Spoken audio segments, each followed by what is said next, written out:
चलिए फ्रेंड्स, आज हम लोग साधारण भिन्न का नौवां टॉपिक पढ़ेंगे। साधारण भिन्न को दशमलव भिन्न में बदलना सीखेंगे। जैसे दिया हुआ है 3/4। कहने का मतलब है कि इसको हम जब भी दशमलव में बदलेंगे तो इसको ऐसे कर लेंगे, 4 से भाग देंगे 3 में। तो ये हो जाएगा, क्या 3 में भाग जाएगा? नहीं जाएगा। तो यहाँ पर दशमलव बढ़ा लेंगे। दशमलव बढ़ाने के बाद यहाँ 0 लिख देंगे। अब जो है 4 सते 28, ये चला गया भाग। तो यहाँ पर आ जाएगा ये 2 और यहाँ पर बचा कुछ भी नहीं। अब जो है दशमलव बढ़ाए हैं तो यहाँ पर एक 0 बढ़ा सकते हैं। तो ये हो जाएगा 4×5 = 20। ये पूरी तरह से डिवाइड हो गया। अब जो है ये आंसर जो हमारा 0.75 के रूप में प्राप्त हो जाता है। अब जो है हम लोग दूसरा क्वेश्चन देख लेते हैं। जैसे दिया है 1/4, मतलब कि 1 में जो है 4 से भाग देना है। 4 से भाग देंगे 1 में तो ये जो है भाग तो जाएगा नहीं। तो यहाँ पर बढ़ाएंगे दशमलव। दशमलव जैसे ही बढ़ाएंगे तो यहाँ पर 0 बढ़ा लेंगे। तो ये 4 दूनी 8, मतलब ये 2 बार में चला गया। तो इसको घटाएंगे तो यहाँ पर आ जाएगा 2, यहाँ पर बचा कुछ नहीं। यहाँ पर दशमलव बढ़ा चुके हैं तो यहाँ पर 0 आ जाएगा। 4×5 = 20 हो जाएगा। इस प्रकार से फ्रेंड्स हमारा आंसर जो है 0.25 के रूप में प्राप्त हो जाता है। अब हम लोग आगे क्वेश्चन देख लेते हैं। इसी प्रकार यह है 1/3। कहने का मतलब है कि 1 में जो है 3 से भाग दीजिए। तो क्या ये 3 से भाग जाएगा? नहीं। तो यहाँ पर हम दशमलव बढ़ा लिए और यहाँ पर 0 को बढ़ा लेंगे। तो ये हो जाएगा कितनी बार? 3 त्रिक 9। यहाँ फिर घटाएंगे तो 1 आ जाएगा। यहाँ पर दशमलव बढ़ा चुके हैं तो एक 0 यहाँ पर उतार सकते हैं। तो ये फिर जो है 3 त्रिक 9, 3 ही बार गया। यहाँ पर 1 आ गया। कहने का मतलब है ये 3 3 3 कई बार आएगा। तो इसको हम लोग आंसर के रूप में 0.3 पर बार लिख सकते हैं, क्योंकि इस बार का मतलब होता है पुनरावृत्ति, मतलब उस संख्या जो है कई बार आया हुआ है।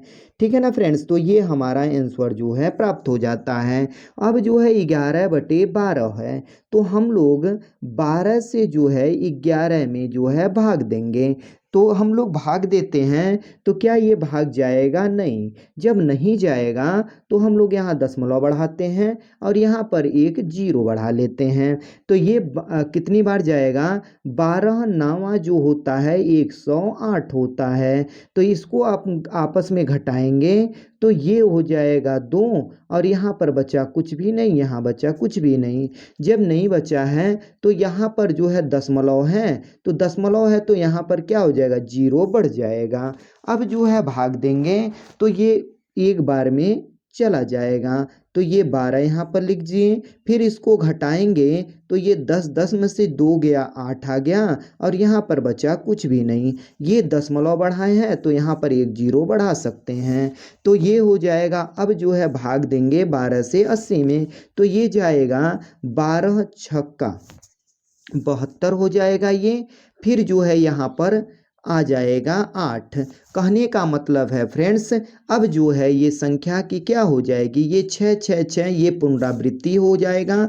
तो हम इसको जो है लिख सकते हैं 0.916 पर पुनरावृत्ति का चिन्ह लगा देंगे, मतलब ये बार का। तो इस प्रकार से फ्रेंड्स आंसर जो है प्राप्त हो जाता है। अब हम लोग आगे देख लेते हैं। जैसे ये 2/7 दिया है, कहने का मतलब है 2 में जो है 7 से भाग देंगे। तो ये क्या भाग जाएगा? नहीं। तो यहाँ दशमलव बढ़ा लेंगे तो यहाँ पर 0 बढ़ा लेंगे।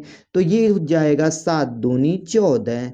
तो यहाँ पर 14 लिख दिए। अब जो है यहाँ से जब इसको घटाएंगे तो ये आ जाएगा 6, यहाँ पर कुछ नहीं प्राप्त हुआ।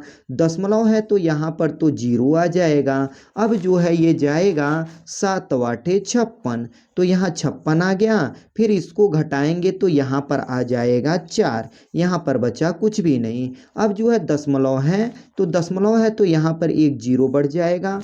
तो अब जो है 7 5 35, मतलब 5 बार गया। फिर जो है यहाँ पर आ जाएगा 5, यहाँ पर बचा कुछ भी नहीं। ये दशमलव 1 बढ़ाए हैं तो यहाँ पर 0 बढ़ जाएगा 1।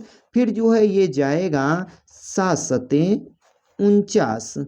तो ये जो है जब घटाएंगे तो यहाँ पर आ जाएगा 1 और दशमलव है तो यहाँ पर 0, तो फिर जाएगा एक बार, तो ये हो जाएगा 7 एकन्ने 7। तो यहाँ पर आ जाएगा ये घटाने पर 3 और फिर जो है दशमलव है तो एक यहाँ पर 0 बढ़ा लेंगे, तो फिर जाएगा 7 चौका 28, फिर 28 आ गया यहाँ पर, फिर घटाएंगे तो ये आ जाएगा यहाँ पर 2, फिर यहाँ पर दशमलव है तो 0। कहने का मतलब है फिर फ्रेंड्स 7 से भाग देंगे तो ये यहीं पर जाएगा, मतलब 7 दूनी 14 आ जाएगा, तो फिर घटाएंगे तो फिर 6 हो जाएगा। तो इसको जो है हम लोग आंसर के रूप में ऐसे लिख सकते हैं 0.285714। ठीक है ना फ्रेंड्स, तो इसकी जो है पुनरावृत्ति हो रही है। इस प्रकार से फ्रेंड्स ये आंसर जो है हमारा प्राप्त हो जाता है। थैंक्स फ्रेंड्स, मिलते हैं नेक्स्ट वीडियो में।